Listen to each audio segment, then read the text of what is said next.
Welcome everyone to this session on Nuke 16. This time around we're going to be discussing two of the major features of the release. One around the 3D system and what we have brought in there, and the other one what we have brought around Blink and TD workflows. With us is Chris Wetherly, hey everyone. which I think most of you know, but I'm going to say, who are you, mate? I didn't know you'd start with such an open one. Hi, for anyone who doesn't know me, I'm a senior product manager on the Nuke team. I'm helping to drive the new 3D system updates, among a few other things. But I used to be an artist. I used to work at NPC back in the day, things on Guardians of the Galaxy, Maleficent. And since then, I've been at Foundry for close to 10 years now, and I've really enjoyed being in this space, trying to actually build the tools that I used to use or wanted to use. It has been a very interesting journey with you. We have been working for 10 years, which is incredible. I'm surprised you're not tired of me. But in the last few years, you have been leading the 3D system. Tell everyone, what were the decisions and the reasons why we decided to really jump into this journey? Yeah, I mean, obviously everything we do here is driven by talking to artists, talking to our users and understanding their needs. And a big part of the 3D system was looking at something that was been around for a long time and asking what is it that modern workflows require, and things like the performance and the scalability. We were always hitting limits with what we could do and achieve with the classic system, and also how we could introduce new workflows for working and collaborating with all the opportunities that compers tend to access. Because we find compers, yes, you're always needed at the end of the pipeline to make sure you build the magic for the final shot, and the 3D system has been key for that. But we hear so many people using the 3D system just to generate amazing looks or effects for look dev, and you see all the innovation that's happening across non-photoreal films and how that's achieved. And we really think there's a lot of space that can be done there in Nuke for artists, and what compers can really contribute more than just what they already do, which is a hell of a lot. It's been very interesting because obviously the classic 3D system was built 25 years ago. But with the idea of cards and basic geometry projections that were amazing to actually save us time and kind of continue what we do as compers, which is cheating. And it was very fast in a certain way for doing that. But with the complexity of the stuff that started to happen, obviously things start to slow down and everything. So now we have this new system. How did we decide to build that new system? Obviously, USD is like this thing that everyone's focused on in terms of the benefits of the technology and all it's allowing for workflow-wise. We actually opted for a USD architecture for the new system, not necessarily because of all the other great stuff of USD, but really just for what do comp artists do most. And it's they bring in geometry to project on, or they bring in geometry in order to do cheats and fixes such as projections or matte paintings or casting shadows or things like that. They basically want to get the information they need to get a shot done last minute. And USD gave us the architecture to allow us to bring that data in as fast as possible and at larger scales as possible. And really for me that was quite important, is just serving the needs of comp artists in the places they need most, and USD allowed us to do that. So that was part of the choice of the architecture. But a big part of it was also, it should feel like Nuke. It should feel like Nuke's 3D system and feel like home. So we want to basically serve a 3D system that allows a comp artist to jump in and work like they always have, to chuck nose down and not have to know anything about USD, but be able to benefit from all the really great things about USD, whether that's working with the scale or with the same assets as other departments, or working non-destructively and always having what they need at their fingertips. Obviously, and this, let's be honest, and this is part of what we wanted to have these conversations. People are asking, why is it still in beta? So we have made that decision, and I think we have tried to be clear about it, but obviously we haven't. And I think it'll be nice to hear from you, why have we taken that decision, and where are we in that journey then? Yeah, it felt like with the 3D system being such a core part of Nuke and Compa's workflows, I really wanted to make sure we got it right. And the only way I felt we were going to get it right was to put artist feedback at the center of building the new 3D system.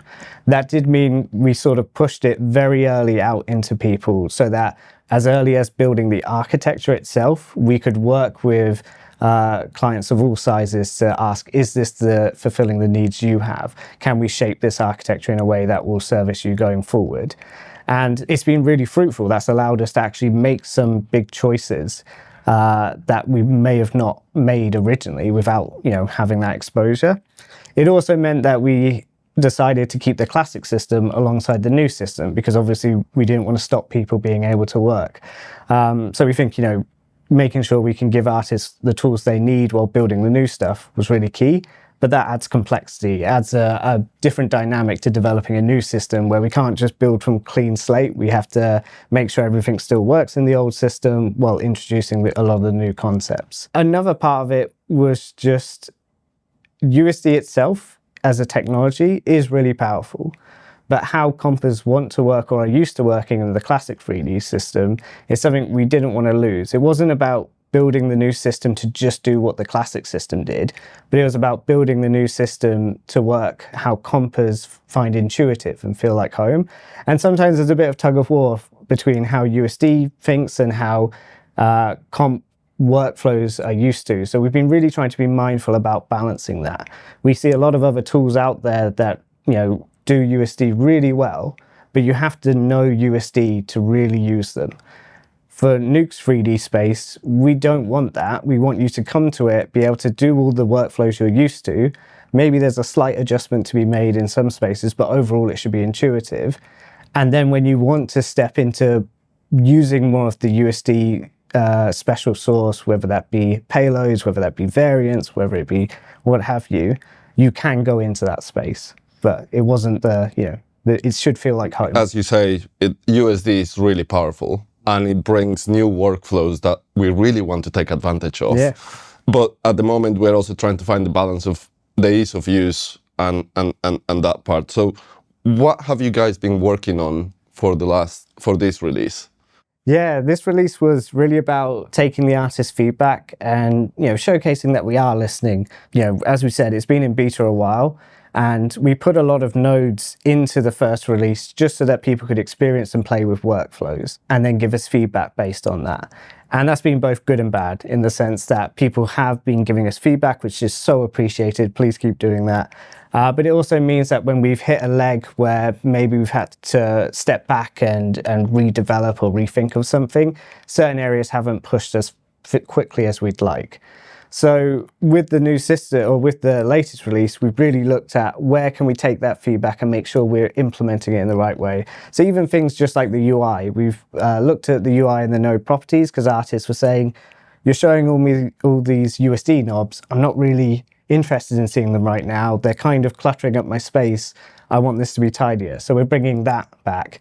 The way that we were modifying the nodes upstream, because with the new system, you have a path and masking workflow, because that's a great new benefit of the new scene graph and the new USD system.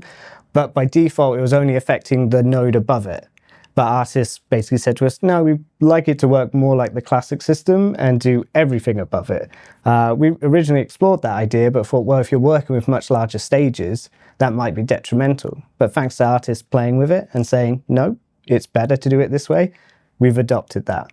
And it's also about looking at workflows where we can make small improvements or better improvements. So the snap menu, for instance, we made it a bit more nicer UI-wise, and we added some functionalities. So you can snap to bounding boxes now, so you can easily move your pivot at one click, or you can snap geo over a frame range and key across a frame range. And this is where we don't want to just duplicate the existing system, but actually step in and do some more fun stuff that artists have said, hey, it'd be cool if you could do this as well. I think that's where I have really enjoyed a lot of this work, is rethinking some of those areas that we could add value that is not the really magic fancy feature, but it's those details that you get into the new workflow. With USD, you actually ended up in these two spaces. You have those little bits for artists that are great. You have the pipeline side for the bigger studios that are actually or not just the big studios, for anyone that is using USD properly across their pipeline and be able to use their own version of USD and replace it and have the power of it. What else do we have on now that people can start doing, or why would they start using the 3D system? Yeah, no, it's a great question. I mean, we definitely want more people to jump in and start playing with it and giving feedback. I think before people would jump in and see a few things like the light's not fully working and being like, I'll wait a little bit. I think the more, that's better now, by the way, you can have a look and play. But the more we get people jumping in and playing with it and saying, this would be great if you can add this to the workflow, the more we can do those embellishments we've just explained there. With this new work, there's so much that's gone in on that artist touch. From the UI side, there's all the little features there. There's new constraint workflows, so really looking at how we can make it easier to, we've always been used to using a look at, but now you can constrain using transformation or parenting. You can constrain to vertex, faces, have a time offset, a transformation offset.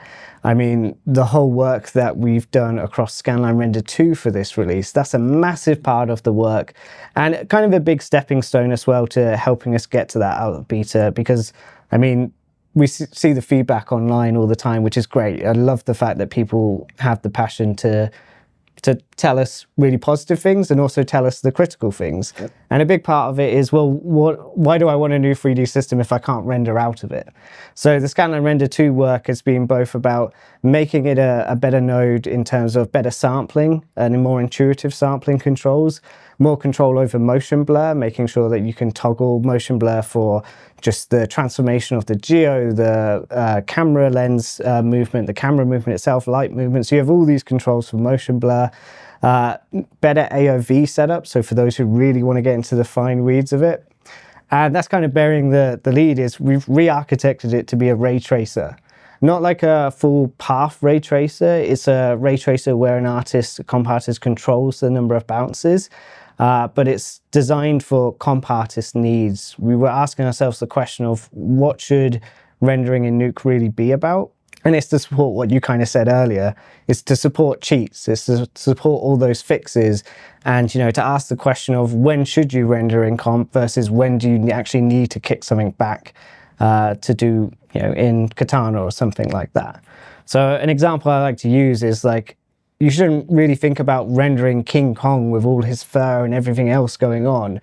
But if I've got a shot where I have the actress on a card or something and I actually want to show the reflection of her in the eye and I haven't got that, I should be able to just load in the giant asset of King Kong, not have to worry about the performance hit of that scale, just isolate the iris or the eye, put a shader on it where I can get a reflection off that shader or generate my own specular, and then use that to then comp in later. So by making Scanline Render that ray tracer, we give more ability for artists to compers to cheat and to render the passes they need last minute. We were a bit cautious on how we talked about the Scanline Render this time around. I love that we tried to do that. I also think that because we're doing this now and kind of telling you a little bit more of what is happening under the hood, it's also giving you a little bit of an idea of where we are going with it. I like how you actually just explain the difference of the rendering in Scanline Render to using a regular offline render or a production offline render. We'll show some of this in a moment, but it will be nice that we can actually show some of this, what the Scanline Render does now, on the details and everything.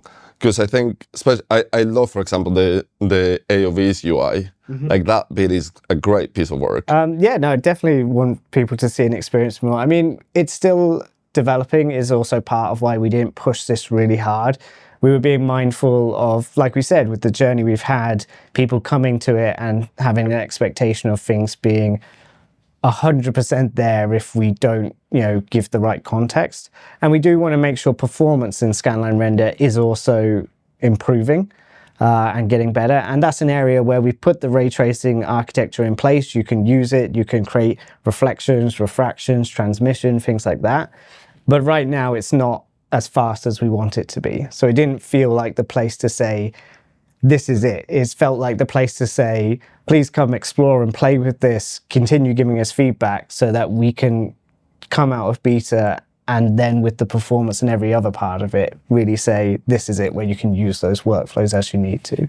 Part of rendering, actually part of what we do in Nuke is projections. So what is happening to cameras?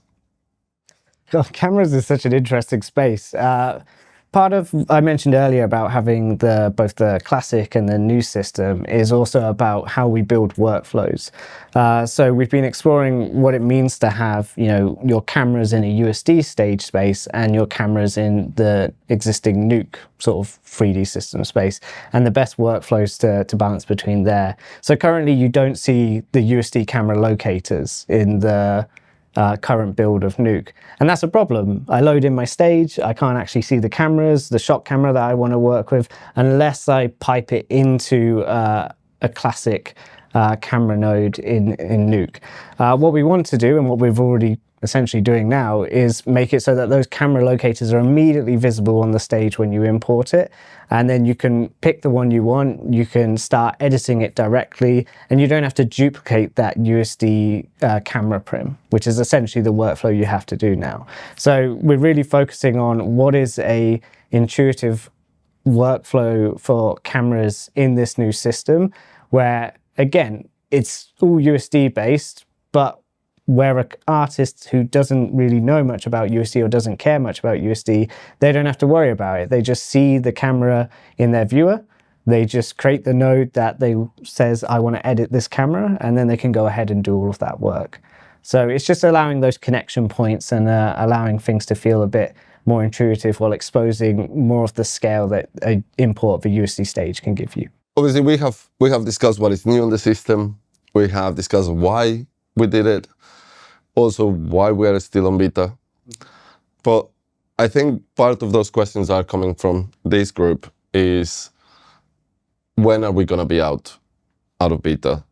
And I think more that when, I think that what we would like to tell you a little bit more about is how are we going to be out of beta? Yeah, obviously everyone wants to know the when, and I'd love to give just a very specific here and now, or like this thing. For me, it really is revolving around, have we achieved a valuable workflow that makes you as artists, you as comp artists, jump over and say, yes, this is making my life better. This is something which is worth diving in and benefiting from.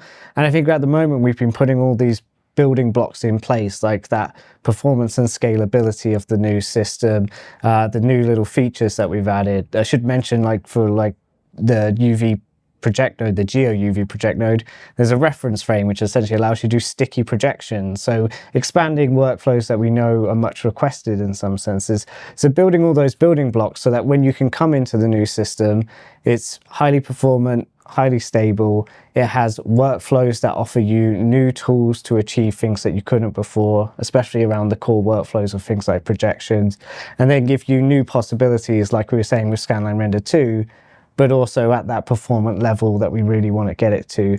So for me, I'm still pushing for getting the encapsulation of that first workflow step, so I can give a whole workflow to artists to come in and use. And then that will be bringing that workflow out of beta for artists. There will still be other things that we'll still need to continue to build and develop on. Things like a new particle system or new modeling workflows that, again, are unique to what compers need, not what happens in other softwares. And then we can look at each release, looking at a whole workflow and bringing those out of beta as we go. And that's the way that I feel like we can generate something for artists that they can start really enjoying, and each release get excited by being able to do something new that they couldn't before. This has been on beta for long just because we wanted the feedback and we want to create something for you. I think coming out of beta, it is coming of those workflows, and for you to be able to enjoy the new system, the new workflows that come with that. And it is a stepping stone as we move into getting the basic workflows there and then being able to bring new things into it that you couldn't do before. But again, please come give us feedback on this. As you hear, Chris and team have been listening to all of it, reading you online, emails, all the way, whatever way you want to communicate with us, please do. This is the only way that we can do it, and it's exactly what we want to make Nuke 2 is for you. So actually, I want to ask you something that's actually partly my fault. But you guys went into it and we had several conversations about this. And why did we change the color of the nodes and what is happening with the color of the nodes? Yeah, no, I think that's really an important thing because it shows care and attention to detail. And I do think it was a failure point early on for us. Obviously, early on, we wanted to help differentiate and help artists understand what is new, what is classic.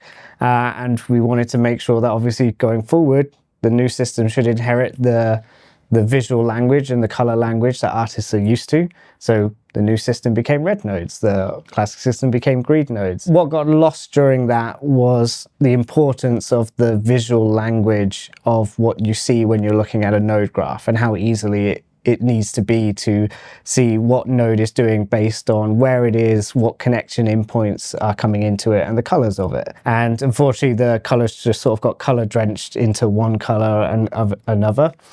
And that's something which, yes, definitely seen feedback and heard good feedback about, how important that is. And while it isn't in the most recent release, we've been working through the designs to make sure that, soon you'll see a much nicer version which follows the same sort of visual language you're used to, and we can bring that readability back to the node graph. So yeah, I mean, I actually wouldn't say your fault, but I think a thing where we should hold our hands up and say, we didn't quite catch that one in the way we should have, but we definitely understand the importance and value of what it means to artists to be able to read their node graph and, what that visual language is. Yeah, I think it's a great point. Right, we have always talked about, as you say, how important is the visual language in the node graph and how you can recognize what is happening in a script when you get a script from another artist. Is hopefully, unless it is one of those meshy, horrible things, you actually can pick it up quite quickly because you know exactly what the color language is there. And we were thinking that yes, having the red, moving the new system to red was kind of trying to maintain the color language there, and it didn't work. It's something that we have learned, and definitely there's quite nice designs happening in the team at the moment. So really looking forward to get some of that to people in the beta list and later on to everyone. So now Nuke 16 is out.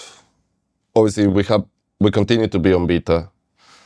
What feedback do we want? What can we ask all these people that are watching us now to come back with us to? I mean, for me, it's a case of the earlier in this cycle, you can give us feedback on the feature requests around, especially projections and map painting workflows. Sooner we can start implementing them and hopefully get more of them in for the next release for you as well. The more that we can see people testing with a wider variety of script examples, we try to create and pull in as many as we can, but an obvious limitation is we can only recreate so much, and we can't even recreate the true depth and complexity of what artists do across the spectrum. So the more that people can test with those kind of scripts, and if possible, absolutely share them, then that kind of stuff really helps us. And I think just in general, having a play and looking at the workflows and letting us know, for me, where it feels like home and where it doesn't. Because if you're using it and something sticks out for you as not feeling quite right, those are the things that we still want to continue making sure it feels right for you. So thank you, Chris. I think with that, we'll move into the next features. Right, so we have our next feature. This one is very much part of the core of what Nuke is. And most of you have access to it either as part of a node or part of the architecture of Nuke for you to build plugins on. With us on this chat, we have Chloe Broadbentga, who has been working with the team and building all amazing things that are about Blink. But before we jump into Blink, Chloe, I have had the pleasure to work with you for many years here at Foundry, but you have also had a chance to be out and work in some VFX houses. Tell us a little bit about you. So I I'm Chloe. It's nice to meet everyone who's not here right now. I started my career at Foundry almost a decade ago on the Mari team. I was a QA there for about 4 years before I spent about 2 years at Framestore working with the internal systems and systems engineering team, doing some awesome work with people there. And then eventually I came back to Foundry to work with the Nuke team, who I always had a lot of respect for, and I always loved looking at Nuke. And since then, I have been working with the high performance teams, and that's been looking more at the GPU and CPU compute side of our hardware architecture, as well as working across the Nuke product teams to deliver really cool features, I hope. They are cool features. And I think Blink is one of those things that a lot of compers probably don't know as much about it. Some people really know about it and love it. What is it about Blink, and why are we looking at it again so much? Well, I think that in essence, Blink kind of represents the ethos of Nuke as an application.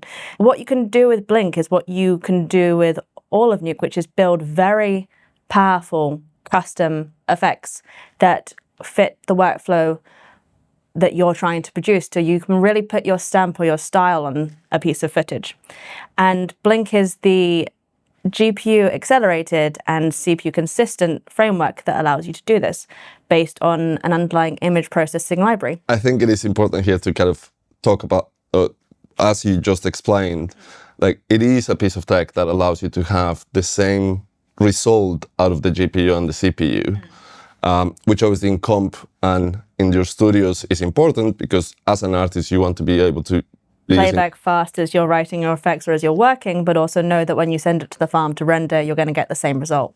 Exactly. So that is kind of the core functionality of it. So why are we looking at it now? So now in particular, there's been some really interesting work coming out of the animation industry recently. So you guys will probably have heard a lot about non-photoreal effects. I know that they're the talks that I enjoy watching or reading about.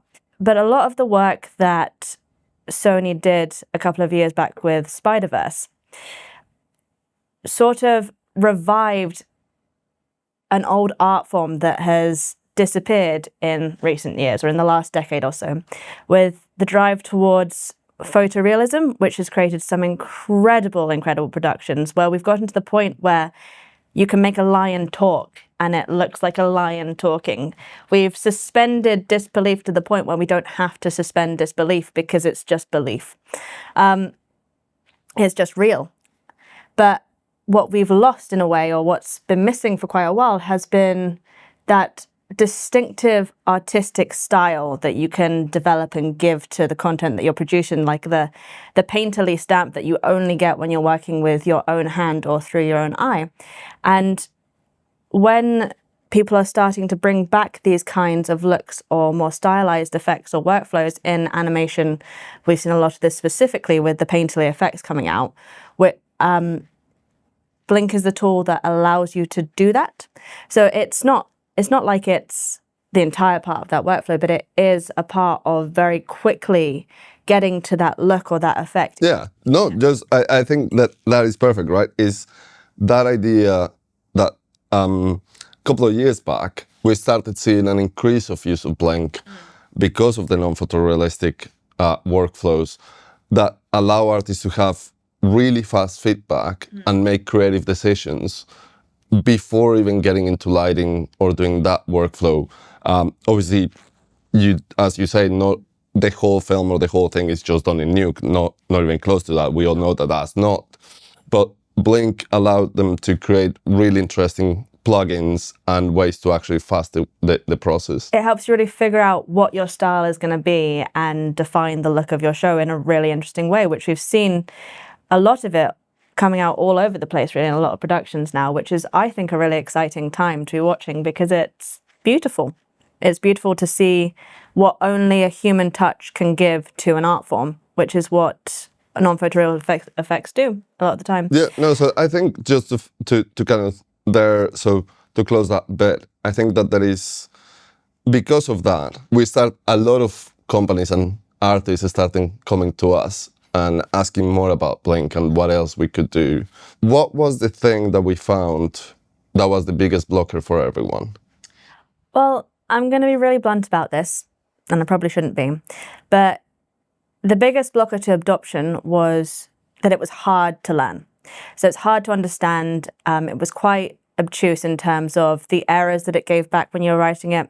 It could be unstable a lot of the time, so it could crash and you wouldn't know why. And the documentation for how to use it was really unclear. There just wasn't enough information there to allow users to actually write effects that would run stably. So a lot of people did do amazing work in Blink, but there was a barrier to entry for a lot of people that shouldn't have been there. So what have you guys been up to? So what have we done? How have we fixed this?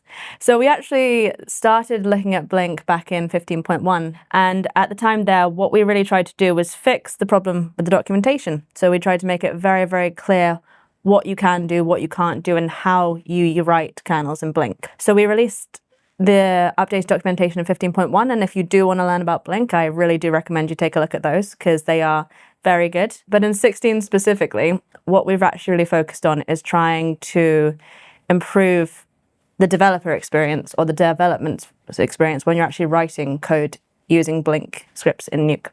So we focused in on the code editor itself, on the BlinkScript editor. A lot of being able to do something is based around the UX of what you're using. So in the BlinkScript editor previously, it was very much just a text editor and you could use it at your own risk. And normally, anyone that does code don't just want plain text. Don't just want plain text. So a lot of what we put in was just the basics that you might get in an IDE. So stuff like auto-closing of brackets, indentation, tabs and spaces. There's stuff in there. We also put in find and replace. And to carry on with the idea of trying to make it easier to learn Blink, we also added a tab menu. So you can press tab on a function type or keyword or an enum, and it will give you the context or the most important piece of documentation around it, so what it is and how to use it. So you're attaching what you were doing on the documentation in 15.1 directly into the application. Directly into applications. So you don't have to look at the docs necessarily. It's all of the information that you need to write BlinkScript is there at your fingertips. I mentioned previously it could be quite unstable. One of the main causes of instability came from something called out-of-bounds accesses, which is where you can write a kernel and then you can put something in the process function that maybe tries to access a coordinate in coordinate space, and you're running that on every single pixel in the image that you're generating. And sometimes it's very easy to go beyond that image. So you can make an out-of-bounds access, and in that case, it will crash, which I imagine was frustrating for a lot of people. So I'm very sorry about that because Nuke shouldn't crash. We put in safety rails to guard against this during development so that when you're writing your kernel, you can be sure that the errors that would be caused by those kinds of accesses or standard crashes will be caught so that you can fix what's causing them in your kernel before you reach the stage of actually rendering or using them in production. Obviously, Blink is a tool that mostly for TDs, artists will normally see most about the node and the effect, right? Which allows them to do these effects fast. But what types of access do the TDs have to Blink? So there are two levels to Blink. So I think a really good entry point to getting into Blink and BlinkScripts is through the BlinkScript node itself, which is where we spent a lot of our time and effort on during the 16.0 release. That's the environment that we're talking about, and it makes it a lot easier to get started and start writing your own effects. And I think you can start doing that very quickly. You can make a lens distortion, for instance, just by dry translating a pixel or messing around with the color by position and values and everything else. But if you are more comfortable with Blink, and if you are maybe looking to go further in what you can do, then the Blink API is the underlying framework behind the BlinkScript node. And if you write things in the Blink API, it's actually a very powerful tool. For instance, I don't know how many of you know this, but the BlinkScript particle node is actually written with the Blink API. So that's an example of the sort of thing that you can do using the Blink API under the hood. So we're trying to make it more accessible and for people to learn it more, because we think that there is all these levels and depth to Blink that hopefully we can see people testing and doing a lot more effects with it. You can write anything or almost any image operation in Nuke in Blink. So I think that you could rewrite the spherical transform node if you wanted to. You could write a lens distortion. You can add a lens flare. We're talking a lot about non-photoreal workflows right now because we're seeing a lot of amazing things happening. But actually, you could use it for pretty much anything you want to do, whether it's hyper-realistic CG and there's a particular way that you want something to work that we might not have or that you want to extend, or whether it's a painterly effect. Actually, I thought there is something we haven't talked about in that space, and is we also use Blink in the timeline. We do use Blink in the timeline. What did we add it into the timeline for it? Well, actually, I think you'll find that in 15.1, alongside doing some incredible documentation, which I know we're all psyched about, but we also extended the BlinkScript node to be able to support non-RGBA channel input and output. So that means that any channel that you have in Nuke, you can now read directly into the BlinkScript without having to shuffle it into an image channel. But in this release, I think we'll be talking about it a bit later, but you can actually do multi-channel Blink on the timeline, or anything on the timeline really, but mostly Blink is the important one. But yes, that means that you can run your BlinkScripts directly on the timeline, which is obviously a GPU environment, so it will be even faster than it's already fast. And you'll be able to preview your BlinkScripts across different shots. So if you're setting up if you're setting up a sequence that you want to work across, then you can see how a particular BlinkScript will behave on a particular asset, much like you might do with a copycat and inference workflow. It's the same kind of thing. And playback in almost real time. Obviously, a lot of this comes from the feedback of talking to the different people. There is one of those features that I think was a request actually from the more experienced people on Blink that will allow them to do and add and not have to copy code that they have to distribute across every single Blink node. What is that? Well, let me tell you about that. Let me tell you. So first off, in the Blink API, there is include support. So you can have includes in your headers and you can reference other libraries. In the BlinkScript node itself, when you're working directly in Nuke, as much as the features that we've added sound a lot like the sort of things you get in an IDE, and we are trying to make it a more comfortable coding experience, Nuke is not an IDE. It is a VFX pixel processing application. What a line. And a very good one. But in terms of trying to figure out what makes sense for BlinkScripts and how we can support a similar workflow to includes, we added the concept of library files. So library files are a single level of include where you can add common code snippets, function. Actually, if you even add a / comment above your function, it will show up in the tab menu if you want to add any documentation for anything you might build yourself. But really, they're just a way of having a short list of common mass functions or code snippets that you want to reuse across your different BlinkScript kernels so that you're not writing them out every single time or copying them, pasting them across multiple BlinkScripts.